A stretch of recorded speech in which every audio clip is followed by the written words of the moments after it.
I woke up before dawn, packed my car, and left my keys on the kitchen table. I thought I was doing the right thing, but she saw the keys and assumed I had walked out of her life.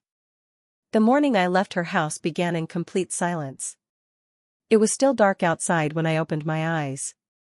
The faint blue glow of early dawn barely slipped through the curtains, painting the room in soft shadows. For a few seconds, I just lay there staring at the ceiling, listening to the quiet hum of the house. The refrigerator in the kitchen buzzed faintly, and somewhere in the distance a clock ticked steadily, marking each passing second. I already knew I wasn't going back to sleep. Carefully, I pushed the blanket aside and sat up on the edge of the bed. The floor felt cold beneath my feet, grounding me in the reality of what I was about to do. My small duffel bag was already packed. I had done that the night before, quietly, while the rest of the house slept. Or at least, while I hoped she was sleeping. Marina's room was down the hallway. Even thinking her name made something tighten in my chest. Marina was 42, confident in a quiet, effortless way that made people naturally trust her. She carried herself with a calm grace that made every room feel steadier when she walked into it. Dark hair that she usually tied loosely behind her neck, warm brown eyes that always seemed to see more than she said out loud. Months earlier, when my life had fallen apart in ways I hadn't expected, she was the one who had opened her door to me. What was supposed to be temporary had slowly turned into something more comfortable than either of us had planned. Late-night conversations over coffee. Watching old movies together on the couch. Sitting on the porch in the evenings while the sun dipped below the trees, talking about nothing and everything at the same time. At first, it had just been kindness.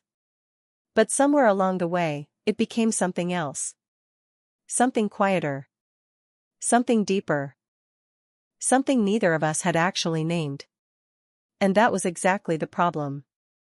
I stood up slowly and picked up my bag, moving carefully so the zipper wouldn't make too much noise. The hallway outside my room was dim and still. Every step felt louder than it probably was. When I passed Marina's door, I paused. The house felt different standing there. For a moment, I imagined knocking gently. Maybe she'd open the door, sleepy-eyed and confused. Maybe we'd laugh awkwardly about how early it was. Maybe I'd explain everything I had been thinking these past few weeks. Or maybe I'd see disappointment in her face. That thought alone stopped me. So instead, I kept walking. The kitchen light stayed off as I stepped inside. Pale blue dawn light spilled faintly through the windows, just enough to see the table. I reached into my pocket and pulled out the spare house keys she had given me months ago. For a second, I just held them in my hand. They felt heavier than they should have. Then I placed them gently on the kitchen table. The small metallic sound seemed louder than anything else in the silent house. Next to the keys, I placed a folded piece of paper. I had tried writing a note the night before, but every sentence sounded wrong. Too formal. Too emotional. Too confusing. In the end, the page stayed mostly blank. I stood there for another moment, staring at the keys. Down the hallway, the house remained quiet. Part of me wondered if she would wake up soon, walk into the kitchen, see them sitting there. I wondered what she would think. Then I grabbed my bag, stepped outside into the cold early air, and quietly closed the door behind me. By the time the sun finally rose, I would already be miles away. And when Marina woke up and saw those keys on the kitchen table, she would assume something I never meant to say. Marina woke later than usual that morning. Sunlight had already begun to spill softly through the bedroom curtains, warming the quiet room with a pale golden glow. For a few moments she simply lay there, eyes half open, listening to the familiar sounds of the house waking up around her. The distant hum of the refrigerator. The faint rustle of tree branches outside the window. Normally, by this time, there would be another sound too. The soft clink of a coffee mug in the kitchen. She had grown used to that sound over the past few months. The narrator was almost always up early, quietly making coffee before the day began. Sometimes she would wander into the kitchen still wrapped in a sweater, and he'd greet her with an easy smile and a freshly poured cup waiting on the counter. But this morning, there was nothing. At first, she didn't think much of it. Maybe he had gone out early. Maybe he was still asleep. Marina stretched slowly and sat up, tying her dark hair loosely behind her neck. At 42, she carried herself with a calm confidence that came from years of learning to balance strength with quiet patience. She wasn't someone who rushed into conclusions. Still, something about the silence felt unusual. She slipped on her slippers and walked down the hallway. The house felt strangely still, the kind of stillness that makes even familiar rooms feel different. When she reached the kitchen doorway, she paused. The counter was empty.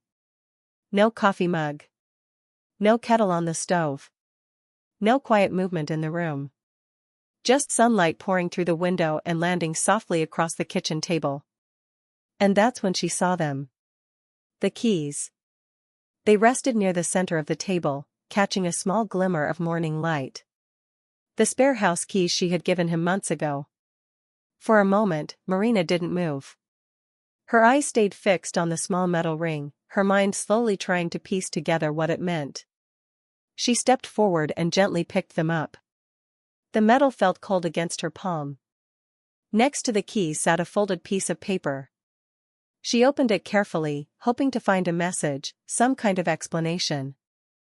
But the page was nearly blank, as if someone had started to write something and then stopped. A quiet heaviness settled in her chest. He left. The thought arrived quietly, but once it appeared, it felt impossible to ignore. Marina lowered herself into one of the kitchen chairs, the keys still resting in her hand. At first, she tried to reason with herself. Maybe he had just stepped out early. Maybe he planned to come back later. But deep down, she already knew that wasn't true. People didn't leave their keys behind unless they were saying goodbye. And he hadn't said a word. Her gaze drifted around the kitchen, landing on small reminders of the life that had quietly formed in this house over the past few months. The chair where he usually sat. The mug he liked to use every morning. The place on the couch where they had watched so many movies together. She remembered the easy conversations, the quiet laughter, the comfortable silences that never felt awkward. And slowly, another thought crept into her mind. Maybe living here had become uncomfortable for him. Maybe the closeness between them had started to feel like something he didn't want. Marina had spent years learning not to expect too much from people. Life had taught her that sometimes the kindest thing someone could do was simply leave quietly. Still, as she sat there holding the keys, the house suddenly felt much larger, and far too quiet. For the first time since he moved in, she realized just how much his presence had filled the space. And now, without him there, the silence seemed louder than ever. By the time the sun fully rose, I was already miles away from her house. The highway stretched endlessly in front of me, a quiet ribbon of asphalt cutting through the pale morning light. The sky had turned soft shades of golden blue, the kind of peaceful sunrise people usually stop to admire. But I barely noticed it. My hands rested on the steering wheel, my eyes fixed on the road ahead, yet my thoughts kept drifting somewhere else, back to the house I had just left. Back to Marina. I told myself leaving quietly was the right thing to do. It had seemed logical the night before. Responsible, even. But the further I drove, the more that certainty started to feel fragile. Marina had welcomed me into her home months earlier without hesitation. When everything in my life had fallen apart, my job, my apartment, the fragile plans I thought I had for my future, she didn't ask many questions. She simply said, "You can stay here until things settle down." At first, I tried to keep to myself as much as possible. I didn't want to become a burden. I'd wake up early, look for work, help around the house when I could. But slowly, the quiet distance between us faded. It started with simple things. Sharing coffee in the morning. Talking across the kitchen table while dinner cooked. Laughing at the same scenes during old movies we watched in the living room. Marina had this calm, steady presence that made everything feel easier. She didn't rush conversations. She listened carefully, as if every word mattered. Sometimes she would lean against the kitchen counter while I talked, her arms loosely folded, that soft half-smile on her face. And occasionally, without thinking much about it, she'd reach out in small ways. A light touch on my shoulder when she walked past. Her hand briefly brushing mine when she passed me a plate. The warmth of her arm resting close to mine on the couch. None of those moments were dramatic. But each one lingered longer than it probably should have. I noticed the way the house felt calmer when she was around. The way her quiet confidence filled every room without her even trying. The way her laughter seemed to soften the edges of the worst days I had been carrying. And somewhere along the way, something inside me shifted. I started noticing things I probably shouldn't have. The way the afternoon sunlight caught the soft strands of her dark hair. The graceful way she moved through the kitchen when she cooked. The gentle warmth in her voice whenever she said my name.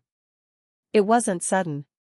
It was gradual, subtle, almost invisible at first. But eventually I couldn't ignore it anymore. I was beginning to care about her in a way that went far beyond simple gratitude. And that's where the problem started. Marina was 42. Confident, experienced, settled in a way I was still figuring out. I was 26, still trying to rebuild pieces of my life that had only recently fallen apart. Even if the connection between us felt real, I couldn't ignore how the world might see it. People talked. They judged. And the last thing I wanted was to make things difficult for her. So the more those quiet feelings grew, the more I convinced myself that leaving was the respectful choice. If I stayed, sooner or later something would change between us. A look that lasted too long. A conversation that crossed into dangerous territory. And if that happened, she might feel trapped, or worse, embarrassed. I didn't want to put her in that position. So I left before anything complicated could happen. At least, that's what I told myself as the road stretched endlessly ahead. But as the miles passed and the morning sunlight grew brighter, a small, uncomfortable question began forming in the back of my mind. What if leaving quietly hadn't protected her at all? What if it only created a misunderstanding neither of us deserved? The house had never felt this quiet before. A few days after he left, Marina found herself standing in the kitchen one evening, staring absent-mindedly at the coffee maker. The sun was already setting outside, casting long orange shadows across the floor, and the familiar routine of the house felt slightly off, as if something small but important had been removed. She poured herself a cup of coffee out of habit, then paused halfway through the motion. For months, she had poured 2 cups. One for herself. One for him. The realization made her set the second mug slowly back on the shelf. At 42, Marina had long ago learned how to live comfortably on her own. She had built a life that was steady and peaceful. Her home had always been a place of quiet routines, soft music in the evenings, and the occasional visit from friends. But when he moved in, something subtle had changed. The house had grown warmer somehow. Not louder, not chaotic, just fuller. Now that warmth felt noticeably absent. She carried her coffee into the living room and sat down on the couch. The evening air drifting through the slightly open window carried the faint scent of blooming jasmine from the yard. Her eyes wandered around the room. The arm of the couch where he used to lean back during movie nights. The corner table where he often set his phone while they talked late into the night. Even the blanket folded neatly at the end of the sofa reminded her of how they used to sit side by side, their shoulders occasionally brushing while they watched something on television. Those small moments had seemed ordinary at the time. Now they felt strangely significant. Marina wrapped both hands around her mug, letting the warmth settle into her palms.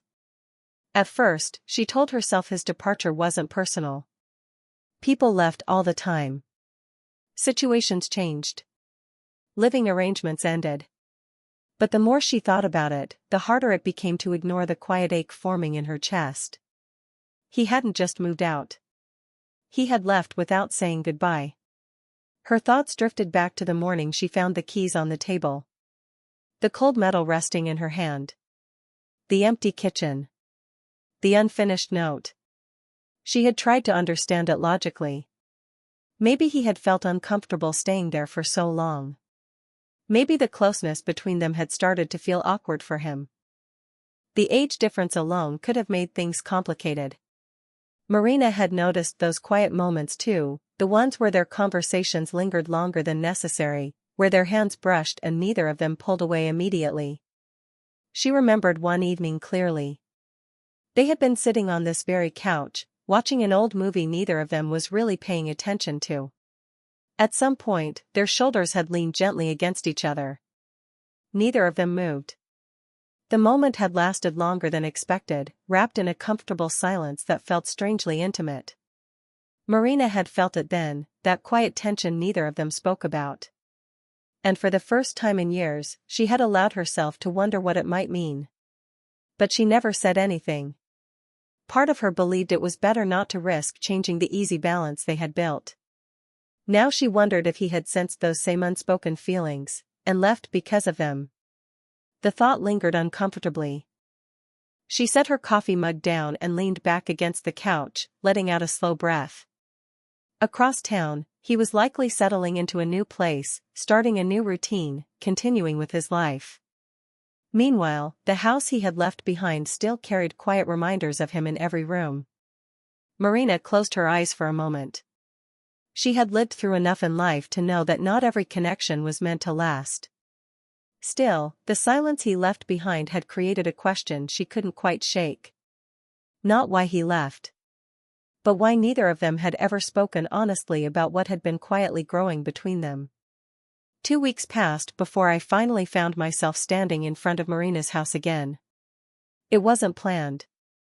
At least, that's what I kept telling myself as I parked my car along the quiet curb and sat there with the engine off. The neighborhood looked exactly the same as the morning I had left, calm streets, tall trees swaying gently in the afternoon breeze, sunlight spilling across the familiar front yard. Yet somehow, everything felt different. I stared at the front door for a long moment, my hands resting loosely on the steering wheel. The real reason I had come back was simple enough. A package I ordered before leaving had been delivered to her address by mistake. The notification had popped up on my phone that morning, and technically, I could have just messaged her and asked her to leave it outside. But instead, I drove here myself. Part of me knew it wasn't really about the package. I stepped out of the car and walked slowly toward the house, each step feeling heavier than the last. Memories lingered everywhere, the porch where we used to sit in the evenings, the kitchen window where warm light used to glow late into the night when we talked for hours. When I reached the front door, I hesitated. For a brief moment, I considered turning around. Driving away. Leaving things exactly as they were. But something inside me wouldn't let that happen. So I knocked. The sound echoed softly through the quiet house. For a few seconds, nothing happened. Then I heard footsteps approaching from inside. The door opened. And there she was. Marina stood in the doorway, sunlight catching the soft strands of her dark hair. She looked almost exactly the same as the last time I saw her, calm, composed, effortlessly graceful. But her expression carried something new. Surprise. We both froze for a moment, neither of us speaking. Standing there after 2 weeks of silence felt strangely surreal. All the thoughts I had rehearsed on the drive over suddenly vanished. Finally, I managed to speak. Hey. I'm sorry to show up like this, I said, rubbing the back of my neck awkwardly. I had a package delivered here by mistake. Marina glanced at me for a moment longer before stepping slightly aside. It's inside, she said gently. Her voice sounded calm, but there was a careful distance in it now. I stepped into the house, and the familiar scent of coffee and clean linen instantly brought back a flood of memories. Everything looked the same, the kitchen, the living room, the small details that had once made the place feel like home. She walked to the kitchen counter and picked up a small box. I figured you'd come back for it eventually, she said, handing it to me. Our fingers brushed lightly as I took the package. The small contact lasted only a second, but it sent a quiet wave of emotion through me. I cleared my throat.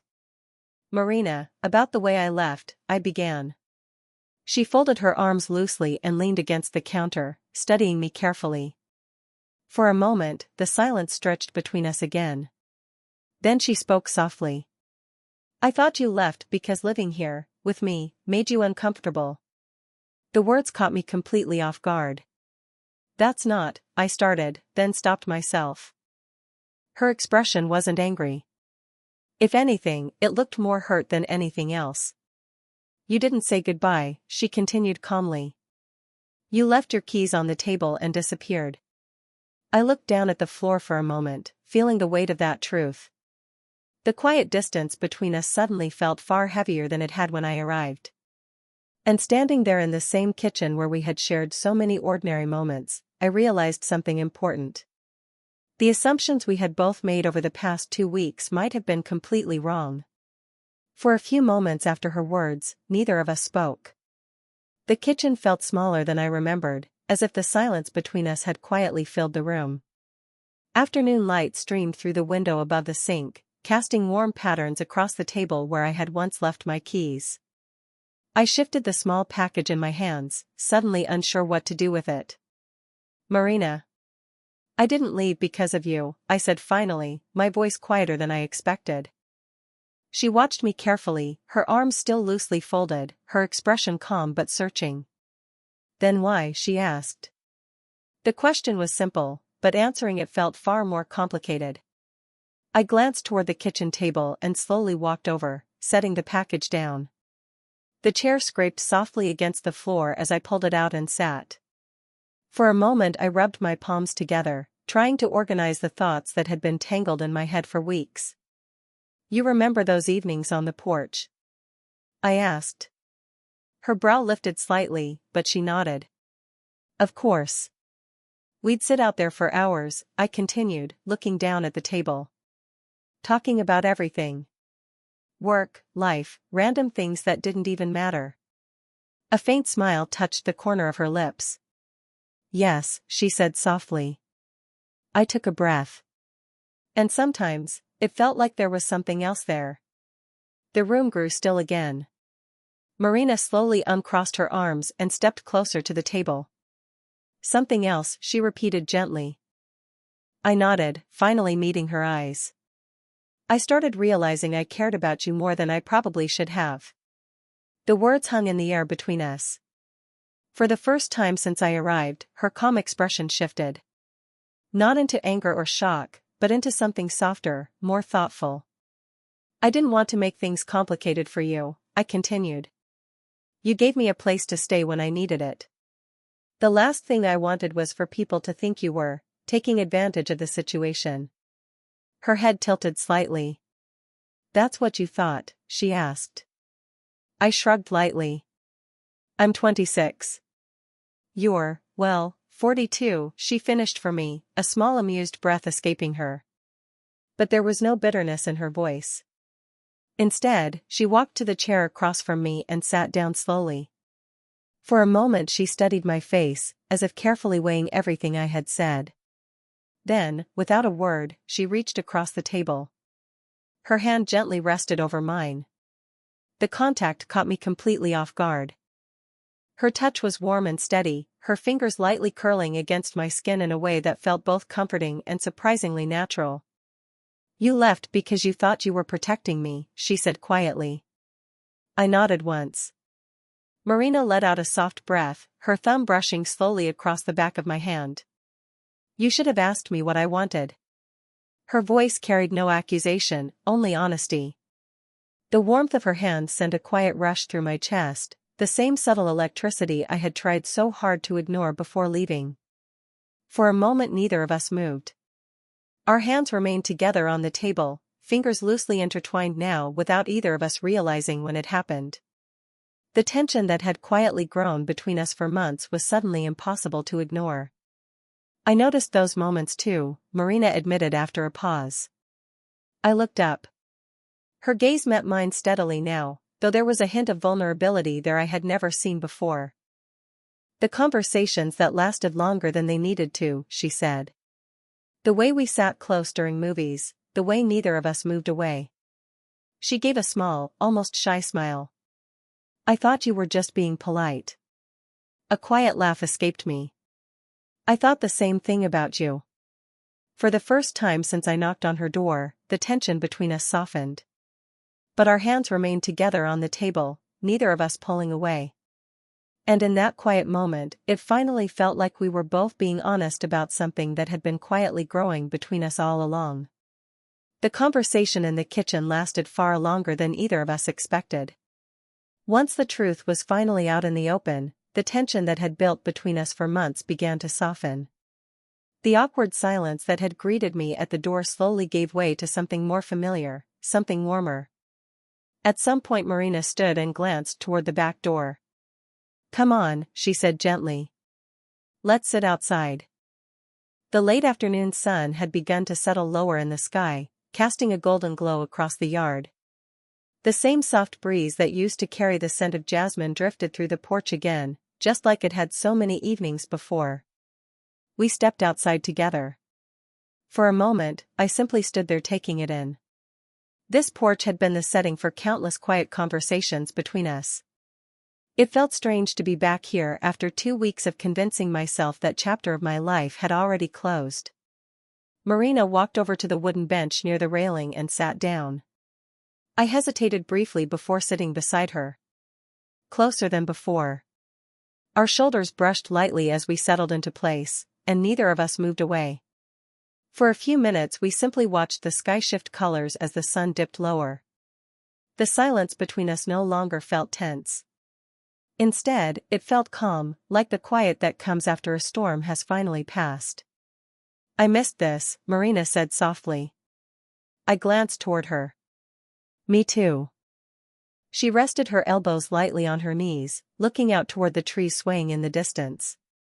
"You know," she continued after a moment, "when I saw the keys on the table that morning, I thought you had decided things between us had become too strange."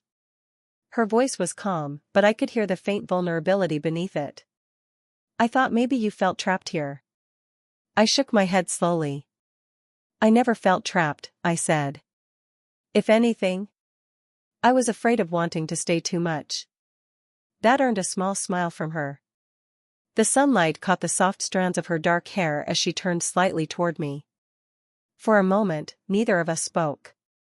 Then Marina leaned gently against my shoulder. The simple gesture felt natural, unforced, warm, and quietly reassuring. I felt the light weight of her head rest there, and without thinking I relaxed into the moment. The closeness felt different now. Not accidental. Chosen. "I spent years building a life where everything felt safe and predictable," she said quietly. "Then you showed up and reminded me that sometimes life changes without asking permission." I let out a quiet breath. "Is that a bad thing?" She shook her head slightly against my shoulder. "No," she said. "Just unexpected."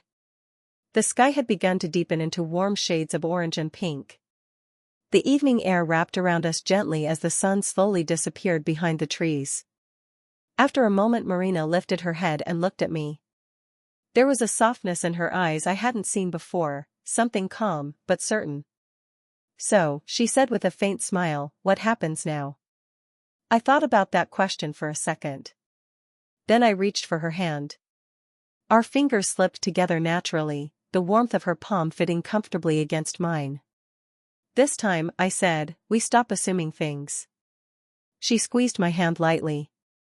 And we see where this goes," I finished. Marina smiled, slowly, warmly, the kind of smile that seemed to carry both relief and quiet excitement.